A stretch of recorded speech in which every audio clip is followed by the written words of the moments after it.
E isso me faz lembrar de uma história que um amigo me contou esses dias a respeito de uma oportunidade que ele teve de comprar um super carro. Sabe o carro dos sonhos? O carro que qualquer um sonha em ter.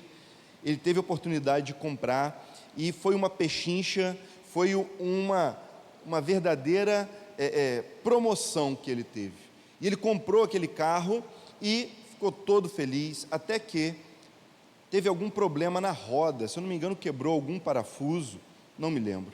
Eu sei que ele levou ao mecânico, à oficina, e logo chegou a fatura para ele, um parafuso e mais alguma coisinha, R$5.000. Ele, que isso, que absurdo, esse valor todo por esse serviço pequenininho, e ele havia se esquecido que ele tinha um super carro tem um super custo, não é verdade? Isso me faz pensar exatamente que nós confundimos o meio com a finalidade. A gente confunde o objetivo de algo com a maneira como nós vamos fazer. Ou seja, ele precisava de um super carro para se locomover, ou ele precisava de um veículo seguro para cumprir o objetivo dele, para poder sair de um lugar para o outro. Era necessário exatamente esse tipo de solução, porque a gente confunde as coisas. A gente confunde as conquistas com os objetivos da vida. É muito fácil nos enganarmos com as coisas que a gente vai alcançando na vida. E qual foi o objetivo que foi confundido com a conquista? Ou a conquista que foi confundida com o objetivo? Eu olho para a história da nossa igreja e a gente vê que ela tem uma história incrível. Começou bem pequenininha, contra tudo e todos. As circunstâncias não eram nada fáceis, mas pela graça de Deus, esta igreja foi crescendo, Deus foi mandando as pessoas, os terrenos foram sendo comprados, depois paredes erguidas, cobertura e o espaço, o complexo, os recursos, o conforto, sabe? Tudo isso é uma grande conquista para a glória de Deus, sem dúvida alguma. E é o tipo de conquista que todos nós vivemos em algum momento da vida. Você vive isso, eu vivo isso. Quais você já celebrou nos últimos tempos? Talvez tenha sido casamento, namoro, diploma, filhos, carro, casa. Há tantos motivos para a gente celebrar, até mesmo ministério na igreja. Olha, isso é incrível, mas sem perceber, a gente pode confundir estas conquistas com o objetivo final que nós temos na vida. É muito fácil as próprias conquistas se transformarem no motivo para a gente viver. Viver em função de algo que a gente ganhou, que a gente conseguiu ter, em função do carro, em função do trabalho, em função de filhos e tantas outras coisas. Aí é preciso rever o nosso coração, porque as conquistas, elas não têm apenas um preço, elas também têm um custo. Há um preço a ser pago para conquistá-las, mas há um custo a ser pago para mantê-las. Sabe? Se elas não forem um meio para alcançar algo maior, a gente simplesmente vai tentar proteger aquilo com todo cuidado. Se aquilo que você conseguiu não for visto como uma ferramenta para algo maior, aquilo vai ser algo protegido na sua vida. E quando a gente vê essas coisas servindo as pessoas, isso é leve. Mas quando nós vemos as pessoas servindo as coisas, aí a coisa fica pesada. Viver em função das coisas que a gente tenta proteger, que a gente tenta guardar, preservar, queridos, isso torna a vida pesada. Isso faz a gente ver tudo se acabando, escorrendo pelos dedos, vai se perdendo, perde a alegria, perde o prazer, perde até mesmo aquilo que você achou que valia tanto a pena. Tudo vai embora. Então, como lutar por aquilo que realmente importa na nossa vida? Como fazer da coisa principal a coisa principal? É isso que Neemias está mostrando para nós, e nós vamos ver aqui no capítulo 7. Ler apenas alguns versículos desse capítulo tão especial na história do povo de Deus, na história de Neemias. Neemias 7, de 1 a 5, diz assim: depois que o muro foi terminado e que eu havia colocado as portas em seus lugares, foram nomeados os guardas das portas, os cantores, os levitas também. Entreguei a responsabilidade de governar Jerusalém ao meu irmão Anani e Ananias, comandante da fortaleza, pois era um homem fiel que temia a Deus mais do que a maioria dos homens. Eu disse a eles: não deixem as portas abertas durante a parte mais quente do dia. Mesmo quando os guardas das portas estiverem de serviço, vocês devem fechá-las e trancá-las. Nomeiem moradores de Jerusalém para montar guarda em turnos regulares. Alguns ficarão em postos de sentinela e outros na frente das próprias casas. Nesse tempo, a cidade era grande e espaçosa, mas a população era pequena e nenhuma das casas havia sido construída. Então meu Deus me deu a ideia de convocar todos os nobres e as autoridades da cidade e todos os cidadãos comuns para registrá-los. Eu havia encontrado o registro genealógico dos primeiros a regressar a Judá, e assim estava escrito, e ele então descreve as famílias que estavam ali. Neemias está vivendo uma grande conquista. 52 dias para mudar a vida de uma cidade. 52 dias de um projeto imenso. Muros reconstruídos. Entulho retirado. Portas colocadas no lugar. E quando tudo terminou, é que foi possível enxergar o quão grande era aquela cidade. Era preciso tomar cuidado para protegê-la, era preciso tomar cuidado para dar atenção à segurança deles. Os portões deveriam ficar fechados à noite, ao meio-dia, guardas colocados em locais específicos, porque era muito grande. Eles levantaram para construir, e agora era preciso dar o passo mais difícil do que o primeiro: levantar para resplandecer. A conquista inicial não era o objetivo final. Aquilo que eles fizeram até então foi só a primeira parte. E eu admiro muito esse coração de Neemias com o povo, porque eles terminaram um projeto sem perder o propósito.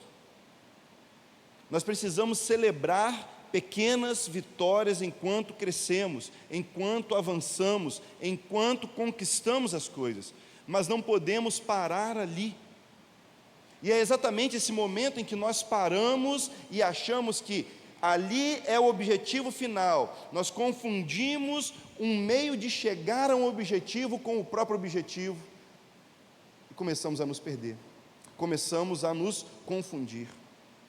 O propósito não era apenas reconstruir os muros, o propósito era reedificar, repovoar, recomeçar com aquela cidade, ocupar os espaços vazios, tudo que foi destruído, tudo que foi derrubado, jogado ao chão, tudo que foi levado pelo inimigo, agora precisava ser colocado no lugar e restaurado. Mas ainda assim havia poucas pessoas. Você já se viu numa situação assim? de poucos recursos para grandes desafios. Poucos recursos, grandes desafios. Pois era exatamente esse o momento de Neemias. Ele poderia abrir as portas da cidade, colocar uma placa bem grande e dizer: aceita-se moradores. Ele poderia abrir as portas e dizer para todo mundo: olha, você pode vir morar nessa cidade, ela tem muros, está tudo aqui pronto, terreno de graça, pode ocupar, venha, quem quiser pode vir. Mas Neemias não faz da forma mais fácil, pelo contrário. O texto diz que ele recebe uma ideia de Deus. Quando eu leio isso, eu fico preocupado, porque geralmente as ideias de Deus, as ideias de Deus são bem mais desafiadoras do que as nossas. Ele entende que precisa fazer um censo, uma contagem do povo. Ele precisa identificar quem são as pessoas que vão morar em Jerusalém. E ao final desse processo, ele tem um número ainda menor de candidatos. Por quê? Porque ele precisava identificar as pessoas. Quais famílias elas eram? Se elas eram realmente do povo judeu, do povo de Deus, se elas tinham realmente antepassados, uma história com Deus, se eles sabiam o que significava morar em Jerusalém. Eu acho louco esse desafio de Neemias, essa ideia. Mas Neemias prefere ser fiel a Deus, ainda que ficasse vulnerável aos homens.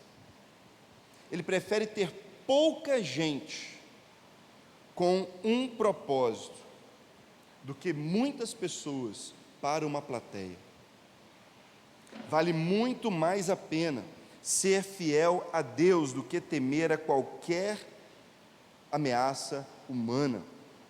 Sabe, queridos, Neemias não está apenas preocupado em proteger uma estrutura, ele não está preocupado em proteger as conquistas dele, já que agora foi tão trabalhoso construir um muro, vamos fazer de tudo para proteger esse muro. Não, não é essa a preocupação de Neemias.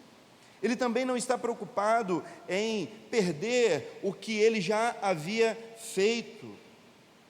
Neemias está trabalhando para proteger uma aliança com Deus. Neemias está trabalhando para proteger a aliança com Deus, porque ele sabe que a própria aliança com Deus o protegeria.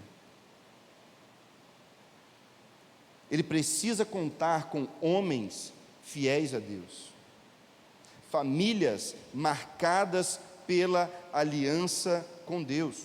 Ainda que tivesse muros e guardas, a cidade só teria segurança se os seus habitantes tivessem uma aliança com o Senhor, amassem o Senhor, dedicassem a sua vida a Deus. Se aquela cidade fosse marcada por pessoas com uma aliança com Deus, eles poderiam estar seguros, porque se o Senhor guardar a cidade, até o sentinela pode dormir. Uma aliança com Deus é o que protege o povo de Deus. E é nessa confiança que Neemias toma as suas decisões. É nessa confiança que Neemias define o que é importante para a sua própria vida, queridos. Não é sobre um lugar, não sobre uma cidade, não é sobre uma conquista, é na verdade sobre uma identidade. O povo de Deus tem uma marca, o povo de Deus tem um selo sobre si, que o difere de qualquer outro. Neemias toma cuidado para ser fiel a Deus, porque o reino do norte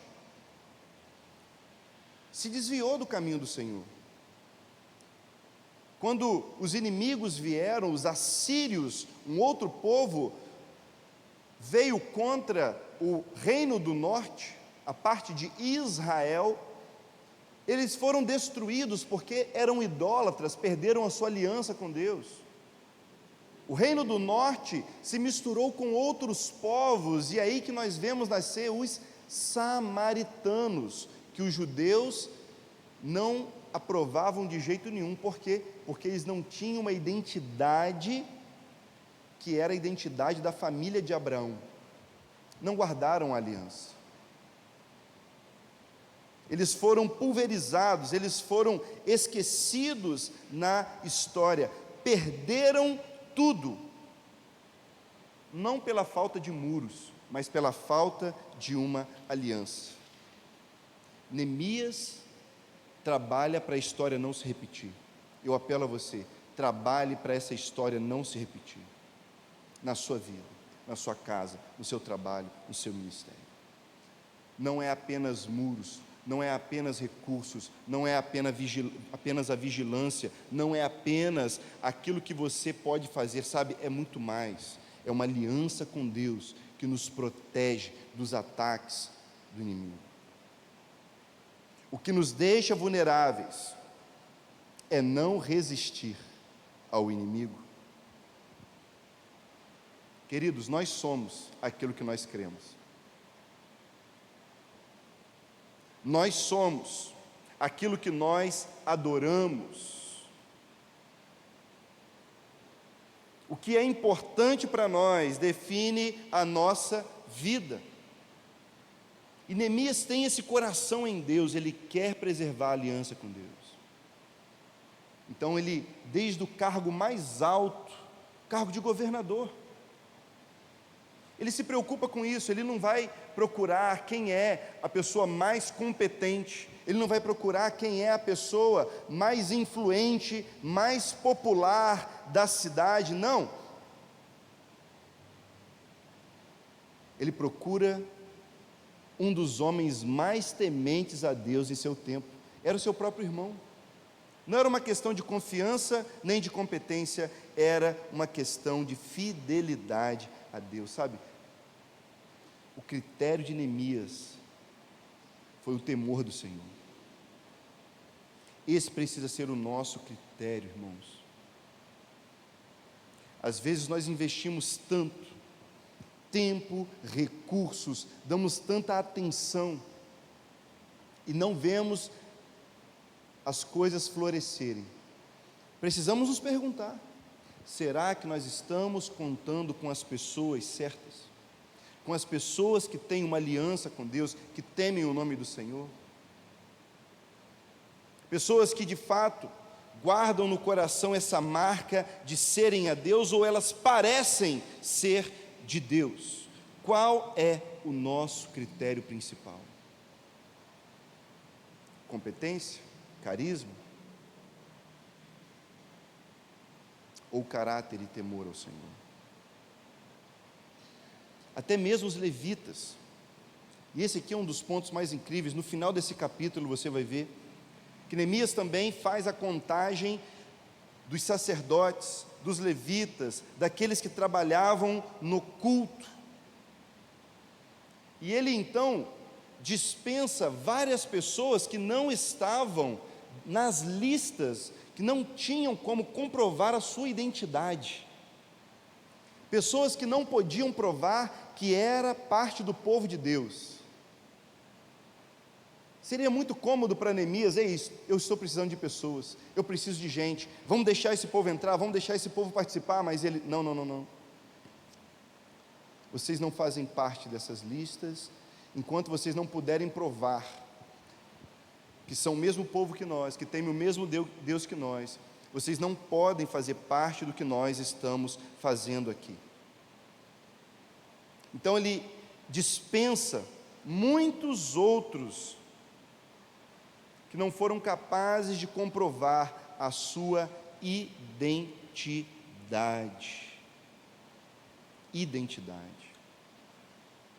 Essa é a prioridade. E eu vejo que o mesmo cuidado que Neemias teve com o templo, ele também teve com a cidade. Aquilo que começou no templo, no culto, foi aplicado ao restante da cidade. E é exatamente assim que Deus trabalha. Deus dá vida a uma cidade a partir de um povo que o cultua de todo o coração, que o adora de todo o coração, que o reverencia, que teme a Ele. Porque o templo era a presença manifesta de Deus entre o seu povo. Da mesma forma que nós, igreja, também somos a presença de Deus manifesta no meio da cidade. Culto define a cultura. O culto define os costumes.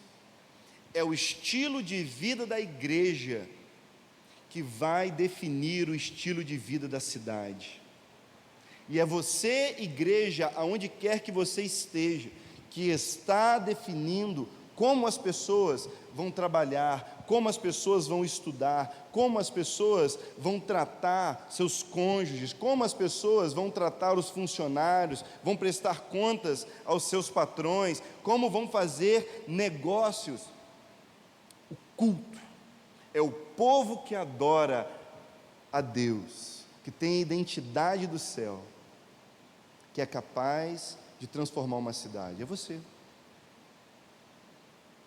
Nós somos nação santa, nós somos sacerdócio real. Como diz a palavra, nós somos povo adquirido, porque a gente enxerga a cidade, além das estruturas dela, além das coisas boas ou das coisas ruins, além das oportunidades, além das vantagens, nós vemos o que a cidade precisa, vemos os lugares que ainda estão em escuridão, vemos as pessoas que ainda precisam do cuidado da igreja de Jesus. O desafio de Neemias era repovoar uma cidade, isso também é o nosso desafio. Ocupar a cidade de Marabá, ocupar qualquer cidade, não é dominar, não é dizer o que vai ser, como vai ser, quando vai ser. Ocupar uma cidade é apresentar a ela o verdadeiro governante, o Rei dos Reis, o Senhor dos Senhores, que é Jesus. Levar pessoas a se renderem a Ele, totalmente a Jesus. Ocupar uma cidade é fazer discípulos, é multiplicar a identidade de Cristo em nós, na vida dos outros. É contar com essas pessoas que foram transformadas de verdade. Para isso é preciso servir. Para isso é preciso se apresentar nos postos de sentinela, como nós temos nos versículos de número 3, a parte B do versículo final.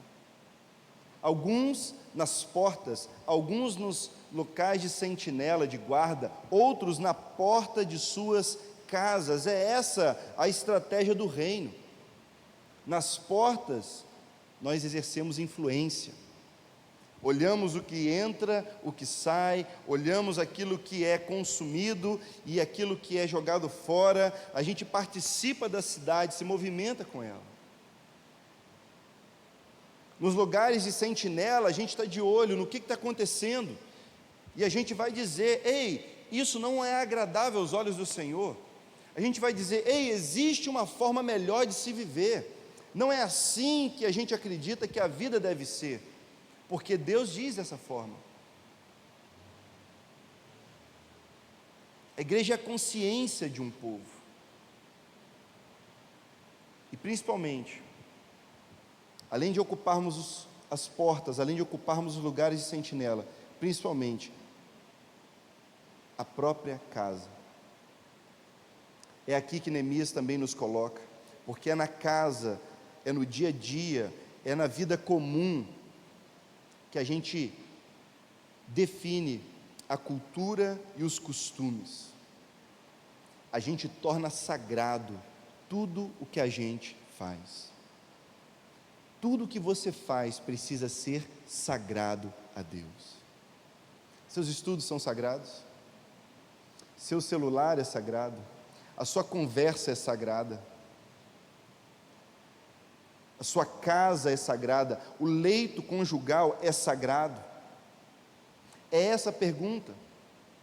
O lavar a louça, o lavar a roupa, o sair para trabalhar, o voltar, é sagrado? Porque aquilo que não é sagrado precisa ser consagrado a Deus, precisa ser dedicado ao Senhor. Irmãos, a cidade é grande, há muitas cidades grandes como a nossa, são poucos os ceifeiros, o próprio Jesus disse, poucos são os trabalhadores, a gente tem muito trabalho, mas o que importa para nós não é olhar para o trabalho, não é olhar para a nossa capacidade, não é olhar para as nossas qualidades ou defeitos, é saber que em tudo isso, Deus está conosco. Deus está conosco. E vale a pena ser fiel a Ele, porque Ele é fiel àquele que o ama. Eu preciso perguntar a você, preciso trazer esse desafio para a sua vida. Você está construindo, conquistando algo para Deus ou para você mesmo? Seu trabalho, seu objetivo, a atenção, isso está sendo colocado, alcançado, dedicado para Deus? Porque nós só temos duas opções na vida: ou nós colocamos o que temos a serviço de Deus, ou nós vamos colocar Deus a serviço do que temos. E pode ter certeza, a segunda alternativa não vai acontecer. Não vai. Mas quando nós colocamos tudo a serviço do Senhor, a gente vê as coisas mudando. Agora você precisa avaliar o seu coração. Para que são os seus dons? Para que serve o seu tempo? Para que você tem dedicado a sua casa, a sua família, filhos, o trabalho? Qual é a finalidade disso tudo? Sabe, tudo isso é muito importante. Todas essas coisas são especiais, muito especiais, mas não são as mais importantes, ou a mais importante, não mesmo. Quando a gente vê na palavra de Deus, a gente vê o exemplo de tantos homens que trataram cada uma dessas coisas do jeito de Deus. Eles olharam para essas coisas e a trataram do jeito que deveria ser tratado. Colocaram no seu devido lugar, porque eles não estavam procurando uma cidade terrena. Eles estavam procurando pela cidade cujo arquiteto é Deus. Eles procuravam pela Jerusalém celestial, que desce do céu para a terra, a cidade modelo. Aqueles que oraram: venha o teu reino, seja feita a sua vontade, assim na terra como no céu, olharam para todas as conquistas de suas vidas e fizeram delas instrumentos nas mãos de Deus. Colocaram nas mãos do Senhor para servi-lo, sabe? Esse é o nosso desafio, esse é o seu desafio hoje. O desafio de colocar tudo nas mãos de Deus. E saiba que quando você entrega tudo nas mãos dele, ele faz mais do que as coisas que nós pedimos ou pensamos. É o que ele faz, é o que ele realiza. Você vai receber dele mais do que um sonho, mais do que sonhou. Eu desafio você: troque o seu tempo pela eternidade. Troque a sua casa por uma cidade a ser alcançada. Você é capaz de trocar a sua família por uma descendência? Não é apenas a respeito de filhos. Troque filhos e comece a pensar em sucessores. Troque a ideia de trabalho pela ideia de serviço. Isso é o que transforma uma cidade. Principalmente quando a gente para de pensar em termos de ministério e começa a pensar em termos de legado. Há algo que nós podemos fazer hoje.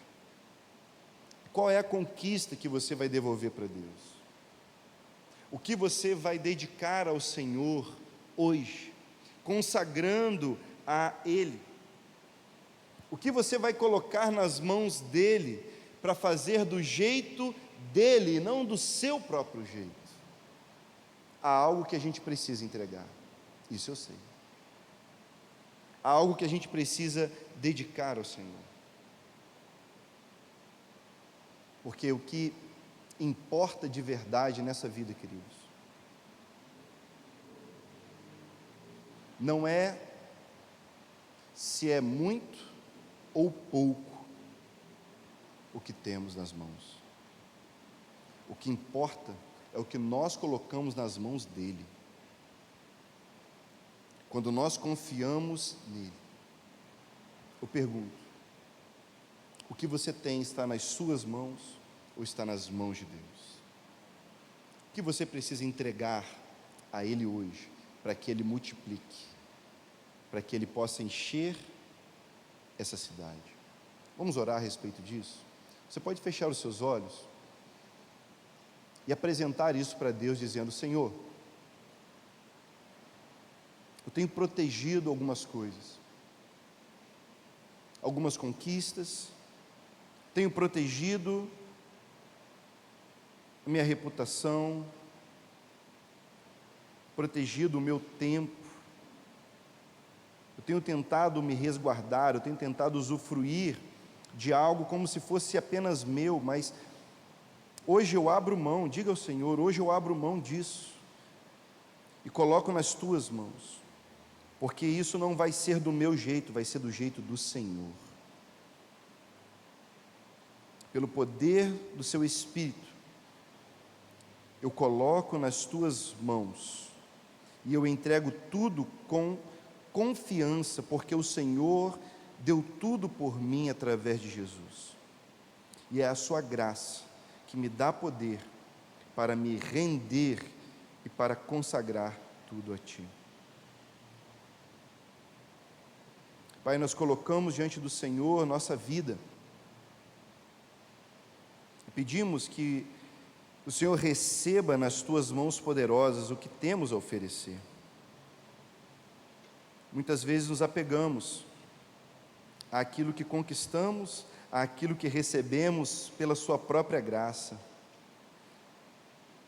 Às vezes consideramos que isso é tudo o que importa. Ah, Senhor, o que nos importa é a Tua presença. Não há nada mais importante do que o Senhor, do que os Seus planos. A Sua graça é maior do que a vida.